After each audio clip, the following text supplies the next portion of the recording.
Welcome to the Academy of Esports podcast. I'm your host, James O'Hagan. I'm here today with Jeremy Williams. Jeremy is an educator in the United Arab Emirates, but comes from Crown Point, Indiana. And it's funny how I came across Jeremy's profile on Twitter and kind of the interactions around esports. I think we were connected through a personal connection, a shared connection on Twitter. And I went in and dug into his profile, and I noticed there's some mention of the 219 area code in his profile. And I immediately, as a Purdue Boilermaker, recognized exactly where the 219 is. 219 is Northwest Indiana, but coming from Dubai, I assume. Is that correct? Yep. Yeah. Actually, Abu Dhabi this morning. My school's in Abu Dhabi, but yeah, it's great to be here, James, and really happy to connect with you and talk about esports. Fantastic. But before we talk about esports, it's kind of funny. Again, we seem to have the same barber. Those of you who are watching on the YouTube feed will see right away that we kind of have the same barber, same stylist about us. But even though we both went to school in Indiana, we both went to separate colleges in the state of Indiana. I'm a Purdue Boilermaker, and Jeremy, your experience was? Hoosiers, Indiana University. Indiana University. Now, you grew up in Crown Point, and Purdue is right down the road, but what attracted you to IU? My mom graduated from IU, so okay. that was, and my dad graduated from Purdue, so it was a house divided, but my mom was a teacher, and I just felt like for School of Education, that was going to be my best bet. My first year of college, I went away on a football scholarship to a school called Saginaw Valley in Michigan. And, I had this sort of aha in the middle of a 4 a.m. conditioning session in the off season of why in the world would I want to practice 365 days for a sport where you play 10 times in a year? Mm-hmm. And I just kind of said I had enough. And so at that point, came back to Indiana and then finished it at IU. And then I've done all my other coursework. I'm finishing a PhD now, but my master's and my PhD I've all done through Indiana Wesleyan. Okay. It's funny. It seems, again, same stylist, and we seem to have similar tracks as well. I also am completing my PhD, but mine's at Northern Illinois University, so it seems like soon, hopefully, we'll be able to call each other doctor and, again, compare our stylists. But, of course, with the Academy of Esports podcast, it's always finding out about the unique, ways in education that we are bringing esports into schools.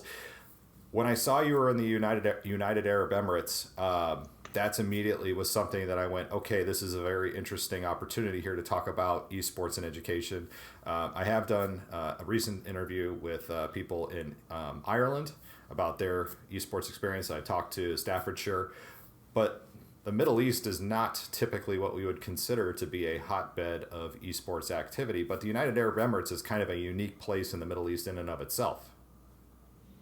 Yeah, it's. I think there is a tendency to view the Middle East as this really repressive, traditional place where you can't really live as you would as a Westerner. And in actuality, I mean, any sort of creature comfort that I had back in the 219 is just as available to me here, with the exception of my favorite grocery store, Aldi's. Otherwise, every single thing that I love from home is here.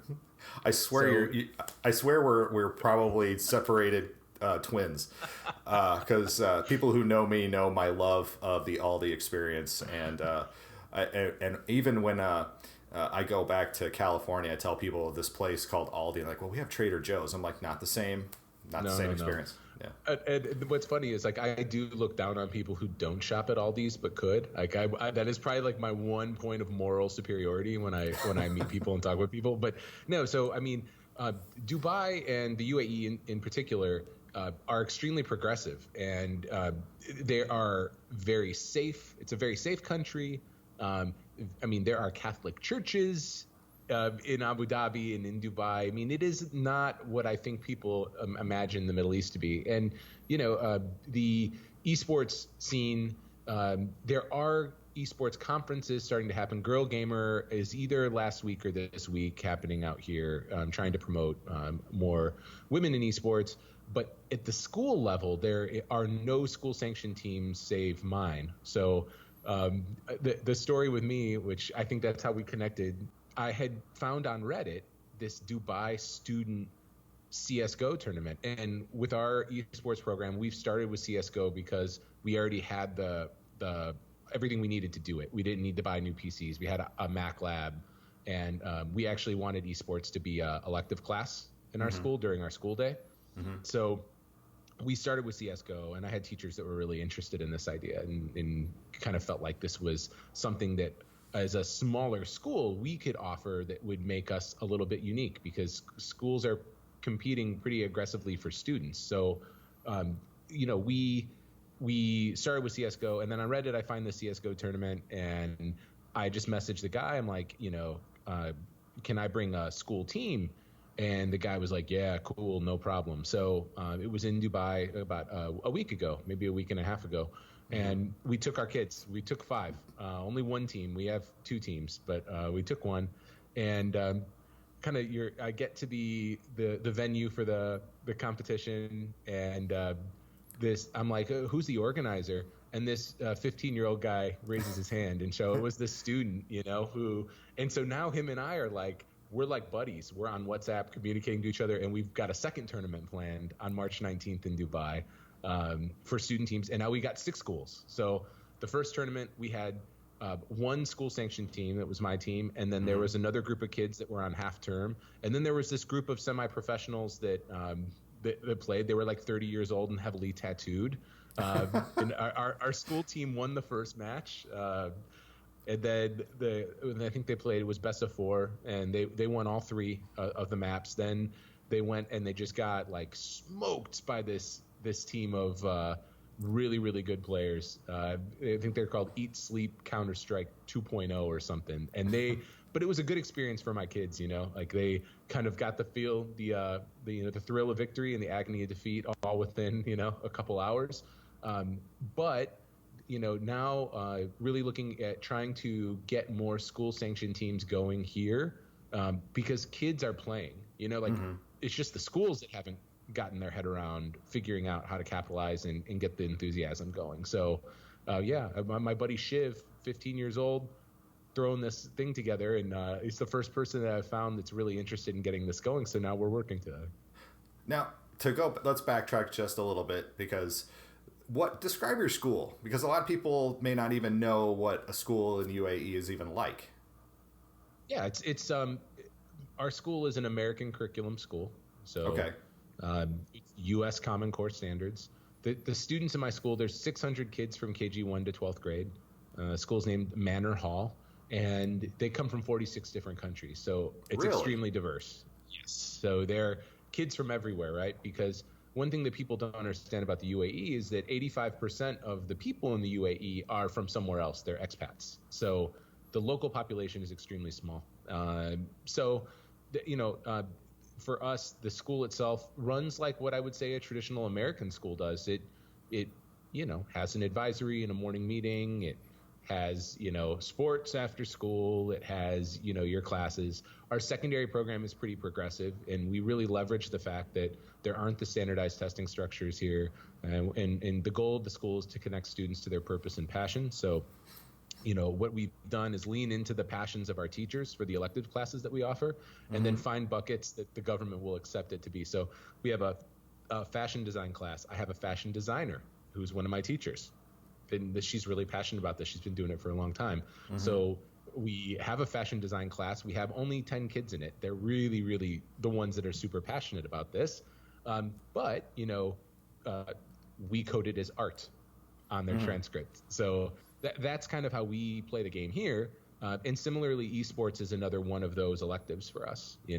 We joke that we should code it as physical education, but we code it as a technology class. And so that's kind of how we play the game in terms of matching credits and being able to do it during the school day. And so your students who are involved with your esports program, it sounds like your esports program was because people always ask me, how do I get started? What should I do? And I say, look at your school's mission, vision, values, and goals. So what you're saying is 85 countries from around, or 85% of your kids roughly are expats in the country.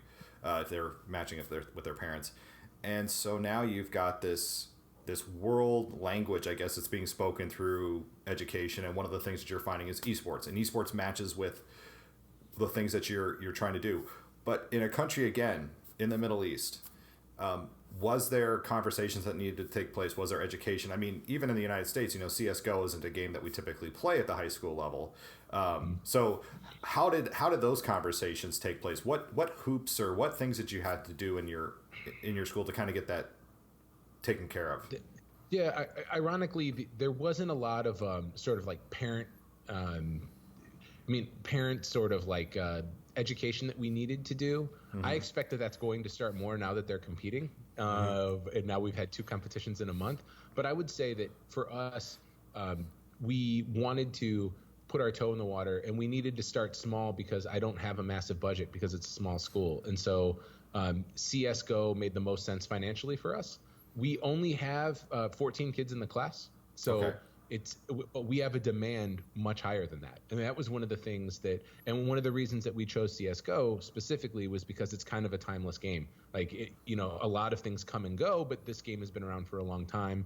So yeah, I would say we recognize that's not typically a game that high school kids would play, but where I think it has some potential is, you have the ability to get it going much more easily.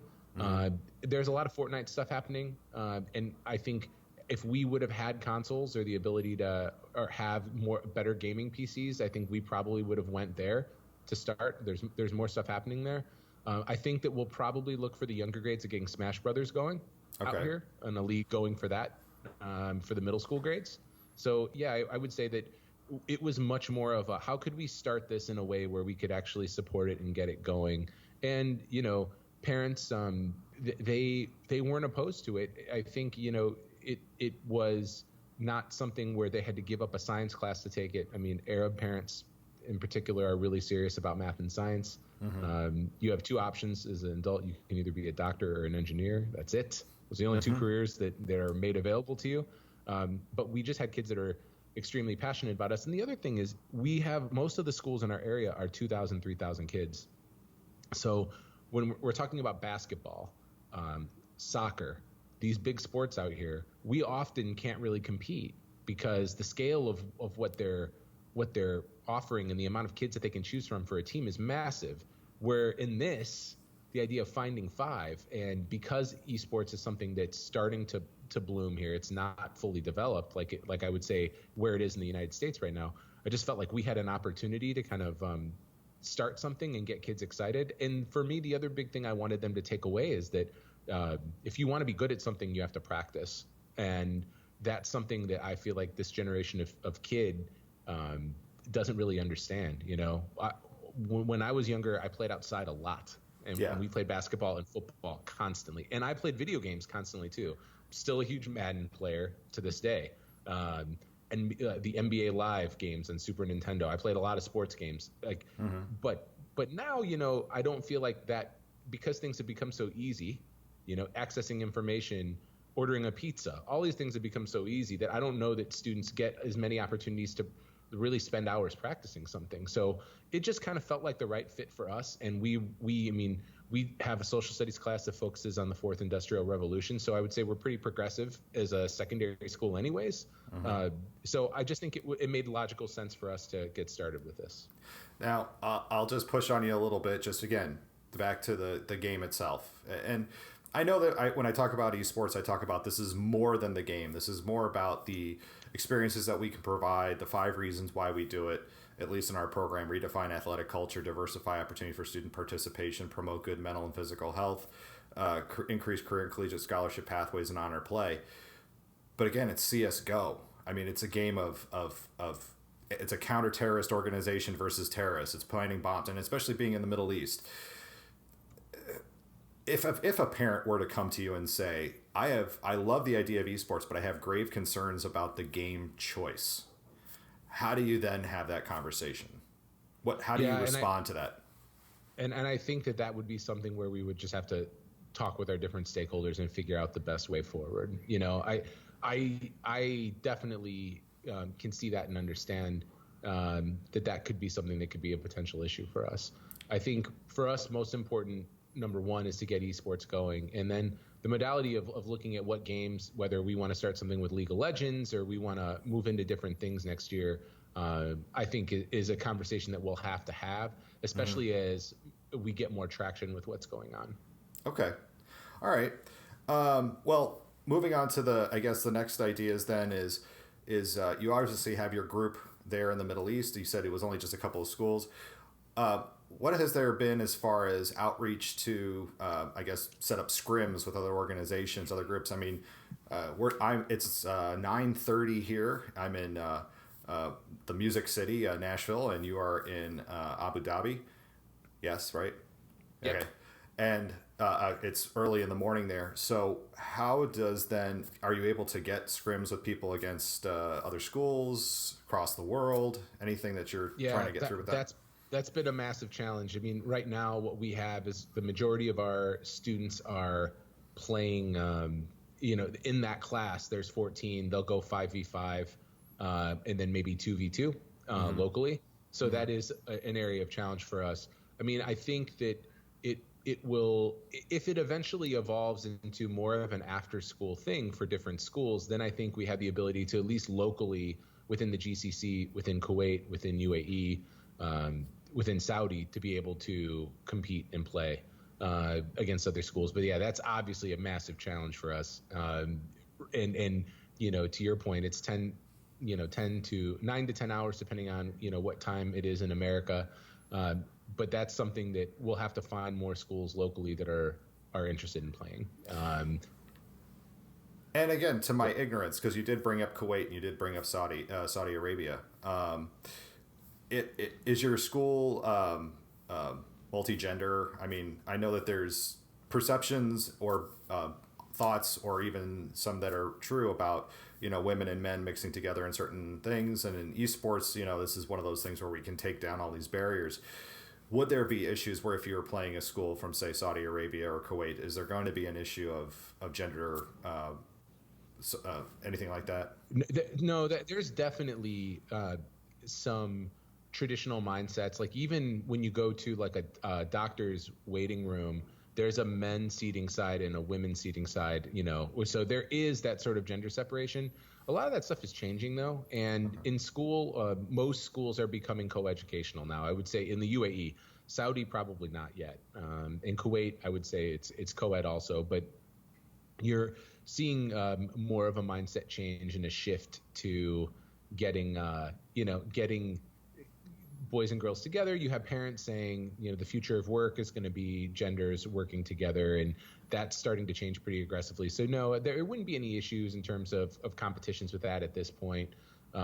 We don't have any girls on our team yet, and we're hoping that that's something that will change as we move into next year. And kind of I would say like this year is our beta, right? And the goal was just to get kids playing and working together and using teamwork, kind of all the different things you were describing. So I think as we move into next year, we'll start to figure out kind of what that looks like for us. But no, I don't think that would be a particular issue at this point.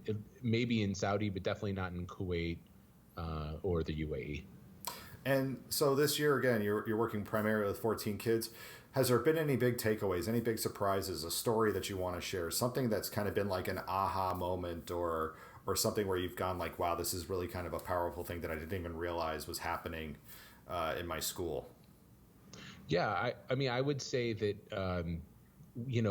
for us, it's just been cool to see different kids who maybe played this game in particular or have a lot of gaming experience be able to shine. And then also to watch some of the leadership happen among the team. When I went to their first competition, watching them play, it was really cool to see kids that I would not automatically jump to and think of as vocal leaders, being strategic thinkers and working to lead their team and kind of be more vocal. So it brought out some, I think, different aspects of their personality that was really cool to see. That's excellent.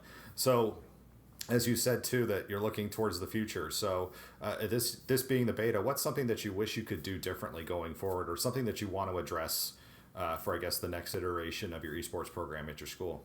Yeah, I think the game is probably at the top of the list. I think right now our thing was how could we get started without having any necessity of cost, right? So finding free game, finding with something that worked with the technology we have. I think rolling up, I do want to get Smash Brothers going with the middle schoolers. So that would be having one more section of 14, and then giving this opportunity to the middle school kids too.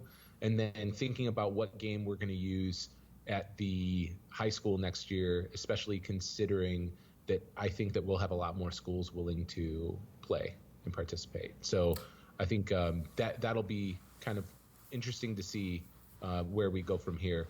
But it's one of those where like there is a movement in the UAE toward gaming and esports, but it's just not hit the K-12 yet.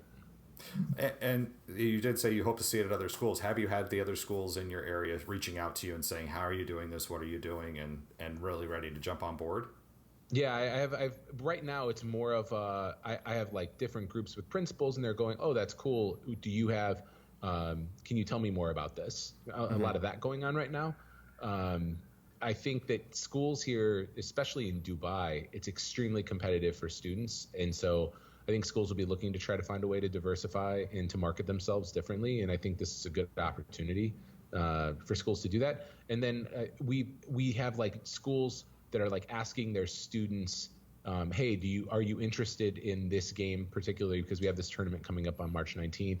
And we have schools that are saying, yeah, there's 5 kids that want to play this. And so that's kind of where it is now. Say like it's not they're not schools that are at the point where they're creating teams, but they're asking their kids if they're into this. And I think that's kind of how it's going to start. That's how it started for us a year ago.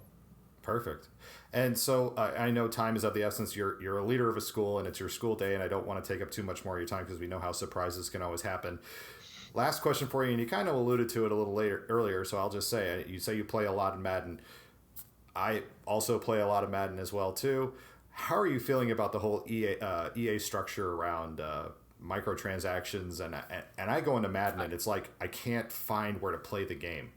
Yeah, I don't do any of the ultimate teams. I'm not into any of that, the buying the packs. I am straight up either, and I don't even say at this point I even enjoy playing online anymore because I just don't have the time to be good.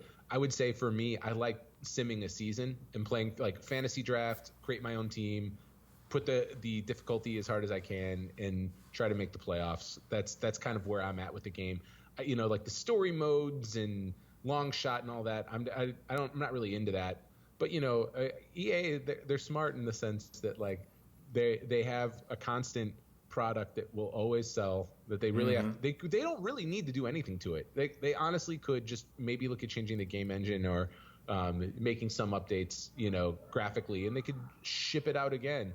I am dying for college football, NCAA football, to come back. This is the thing that I miss that, and I hope that as the whole licensing thing works out with the NCAA, that I loved being able to take, when I was at Purdue and they were terrible, take the Purdue Boilermakers and make them into a great team, and I miss being able to do that, and I also miss the NCAA game as well. One last real quick question. So 219 area code, are you a Bears fan then? Of course. Then, I actually cursed them because I went to the game in London against the Raiders. I went on NBC 5 and I proclaimed how the Bears were going to win by 20 and Khalil Mack was going to score an offensive touchdown. They were going to fridge him and hand him the ball and let him score. And then ever since then, it's been downhill. So it is my fault that they had a bad year. Well, I'll forgive you. I live across the Cheddar Curtain in Wisconsin, of course, and my license plate, the first thing I did when I moved to Wisconsin, what does a Bears fan do? They get a license plate that says Ditka. So, yep. That's good. Yep. So, anyway, Jeremy Williams, really appreciate you taking some time out of your day. Thank you for talking to us from the future, because it is tomorrow. Thank you so much for being on the Academy of Esports podcast. Yeah, my pleasure. Thanks. That will do it for this week on the Academy of Esports. I've been your host, James O'Hagan. Esports are organized competitive video games allowing schools to redefine their athletic culture, diversify opportunities for student participation, promote good physical and mental health, increase collegiate scholarship pathways, and play games. We can never forget the importance of play. The mission of the Academy of Esports is to support these ideals. The vision of the Academy of Esports is for all students to experience the fun and joy of playing competitive video games. You may follow me on Twitter at Jim O'Hagan. That's at JimOhagan, and through the Academy of Esports account at TAO Esports. It's a great way to get the latest blog posts, podcast episodes, and news coming out of esports and education. And remember, you can continue your engagement by going to www.taoesports.com. You can also connect through Facebook at www.facebook.com/TAO Esports. Thanks again for listening, and I look forward to our time again next week.